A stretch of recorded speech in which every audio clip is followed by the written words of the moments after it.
Hello, traders. It's 8 a.m.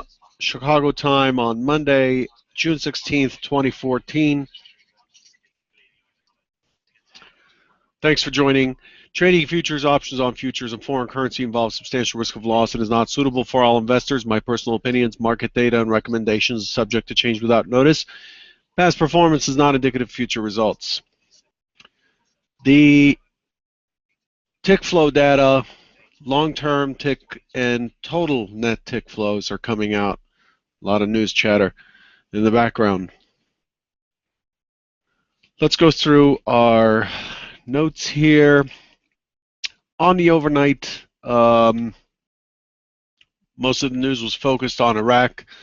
The militant group ISIS progresses towards Baghdad, but has been slowed down, although violence continues to spread to the northwest towns near Syria border. The S&P raises UK outlook to stable from negative, rating affirmed at AAA. ECB's Kerr says QE is an option but not needed at the moment. Too early to discuss next decisions. Tensions in Iraq continue to support higher energy prices. Gold has hit a 3-week high. Pro-Russian separatists shot down a Ukrainian military transport that had 49 people on board. This is the most violent attack or loss on the Ukraine since the beginning of the conflict. Market in general experiencing flight to safety and quality. So you have a push to buy gold, and then we saw a decent move in the Bund and the Treasuries. U.S. Empire Manufacturing came out at 19.28 versus 15 month on month. And then looking ahead for the week, we just got the U.S. net tick flows. What was that? Net tick flows came out at negative 24.2 billion, expected 37.5 billion. So much lower flows than expected. And then we have, in about 12 minutes, we have industrial productions expecting 0.5%. Capacity utilization also at 78.8%. At 9 o'clock Central, half hour after the U.S. Wall Street open, we have NAHB Housing Market Index expecting 47.0.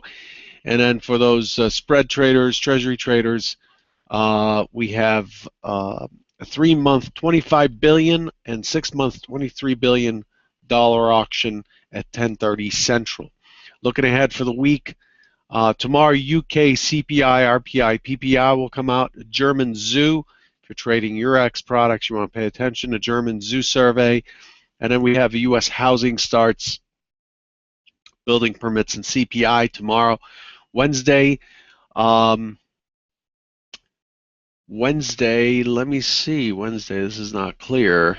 Wednesday looks like European construction output, MBA mortgage applications, and the FOMC rate decision on Wednesday at 1 o'clock. So big day Wednesday.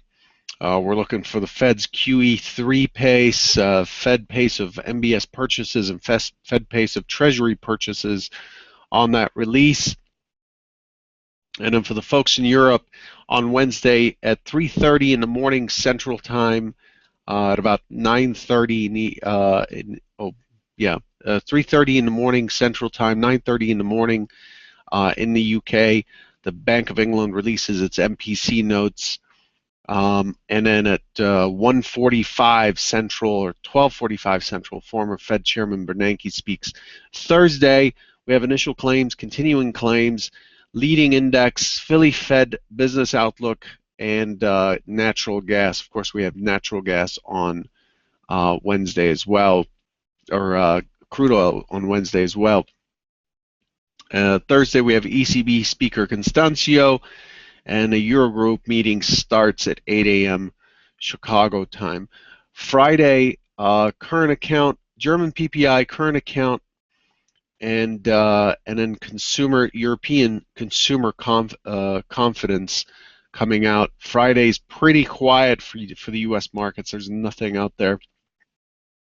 And then you have a bunch of auctions this week. So the highlight for this week is going to be the Fed announcement, and then don't forget the zoo survey tomorrow for Europe, for Germany.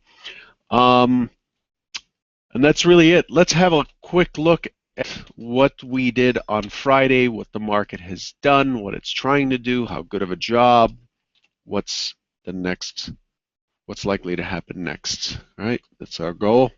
Answer those questions. On Friday, the market opened in value, although this is not real value. It's open in value in range, tests lower, closes the point of control, and it tests through 1920 by 2 ticks, 1920 being a level that was left behind from Friday, but it also goes way back. 1920 was highlighted as a key level. We pushed through by 2 ticks, and then we got a 10.25 point rotation, very unusual rotation up. 10.25 point rotation, a double top, pull back to the initial balance high, double top. Normally, this condition here has a low probability of remaining intact. The expectation all afternoon on Friday, from my perspective, was that we would break 29.75 for a test of 30.50 and a potential push to 32. And we just could not get it. Pulls back to the mid VWAP, lower high, pulls back deeper into the mid VWAP, and then we have a nice rotation back up to 29.75 for a triple top, which has an even worse probability of holding. And then we got news. We got the news on this run here about the Prime Minister of Iraq being shot down in his helicopter while traveling to a meeting, and then the market took that back when Baghdad denied those allegations, and then and we closed right around the point of control. Point of control outside of the initial balance, and higher than where it was on Thursday, so the market's stabilizing here. We're still in a balanced environment, but very, very sluggish trade on Friday. It seems like everybody just took off early for the summer. Here we are. We have a balanced profile now, not a balanced profile, but we have a balanced condition now from the gap day. So I went from the gap day all the way through to Friday, and what we see here is that the key areas are above us. 1939, 50-ish, 1940 is key above, and then 1914.50 is key below. And then there's a lot of repair to be done to this profile. If we look at the low volume nodes and high volume nodes, we see some clear, very clear levels to work with here from top to bottom. 39.25, 37.75, 33 is an LVN. Next LVN 29.75, and then 24, which is right around where we are now. 1925 is where we're trading.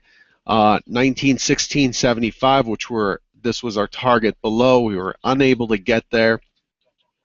And then the key figure below is 1914. That's the point of control for this composite zone.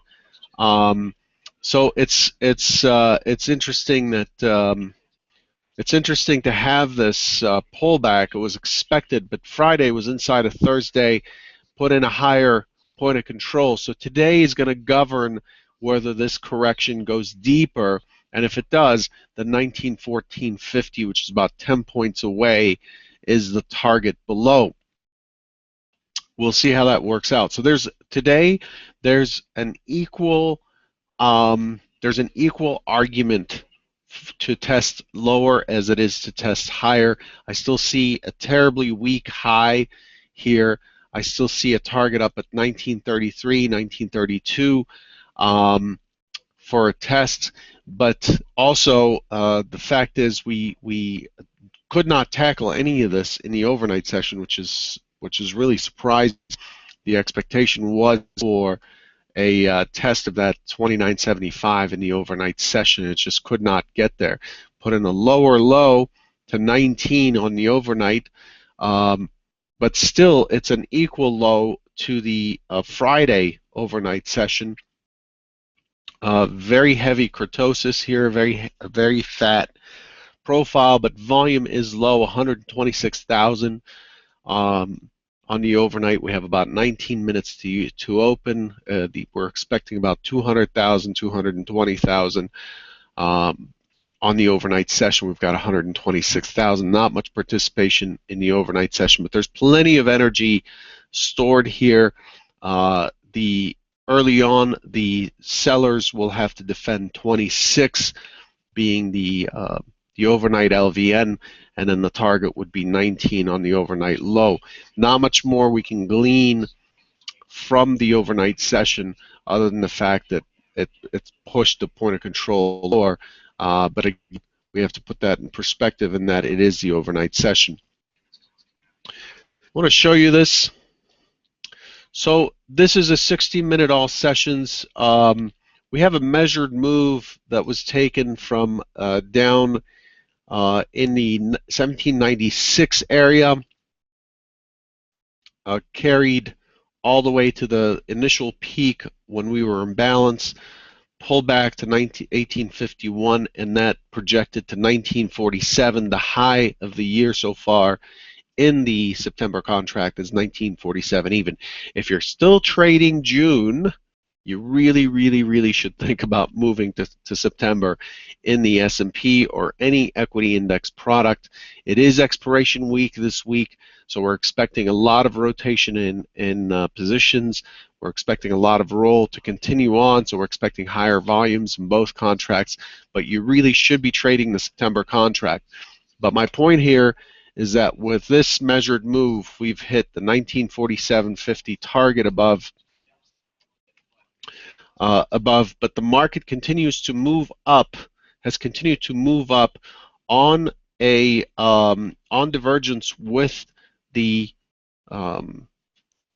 delta, the volume delta, and this is a theme that I've talked about since, gosh, probably December or so. The market does continue to move up on thin air, it seems. We've broken through this channel that we've had for quite some time, since the middle of May. We broke down through it last week, and we're sitting sideways now, balancing right where you see right here. And then the question is, do we continue to rotate up to 32 to test the structure low and a minor HVN, or do we push down into 1914 to test the point of control in this balance? That's what we're looking for today. So those are your hypotheses, essentially looking for the market to open. Expect a choppy open today. That the open location is right at value low. In value, so I expect that the primary expectation is for the market to chop around on the open, possibly test towards 27.50. Not likely though. I expect it to rotate back down and push towards the lower end of the profile. But I cannot make it's an equal argument for the market chopping, testing lower, failing to get out of value, and then pushing through 27.50, taking out the overnight high, and then going for these 29.75. To me, that's the more ideal trade. Very clear targets, very clear stops. If the market tests lower, finds a base with the NAHB release at 9 o'clock, and then starts to trend towards 27.50, closes the gap, 29.75 triple top, weak high gets taken out, goes up to 32, does that test 33, and then eventually, if it has the energy to close this point of control and gap at 36, 36.50. That's what that's, to me, that's the easier trade. But given the how the market's traded lately, it's likely that it'll test higher and then it'll start to push lower once again. Given the price of energy and what's happening with the market, it'll find it easier. I think the path of least resistance is likely to be to the downside short term. I'm not saying the market's turning bearish. I'm just saying short term, that's what I see. Okay. Headline risk, there's plenty of it. Seeing stuff that's transpiring in Iraq, and so on. Who knows? There were press releases from the Secretary of State Kerry that the U.S. may get involved in this conflict, as if we're not involved, but it'd get involved in this conflict with aerial raids on ISIS positions and so on, and so that creates a little bit more risk for our markets.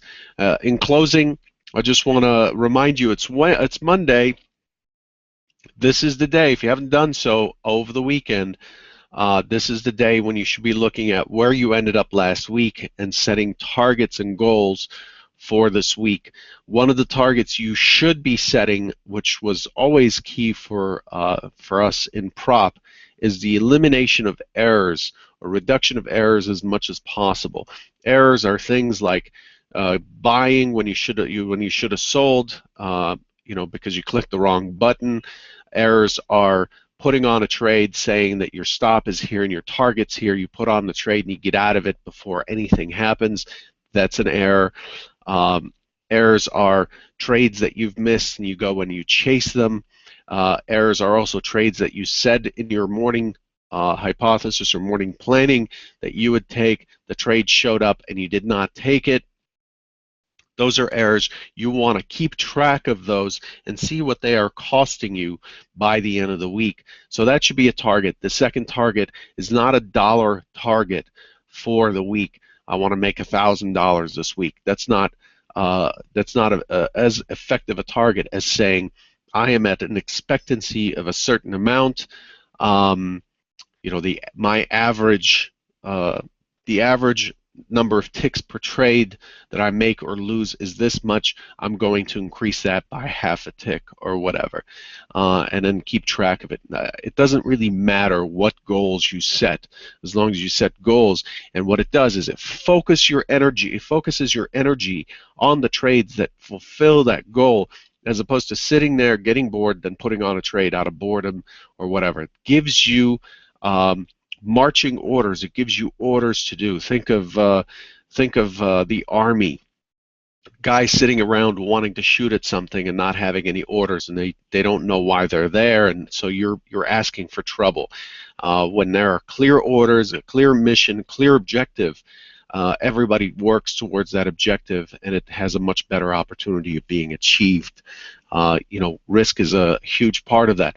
So I strongly suggest that if you have not done so and you are someone who's looking to do this for a career, it's really important to identify where you are and create objectives for where you want to be.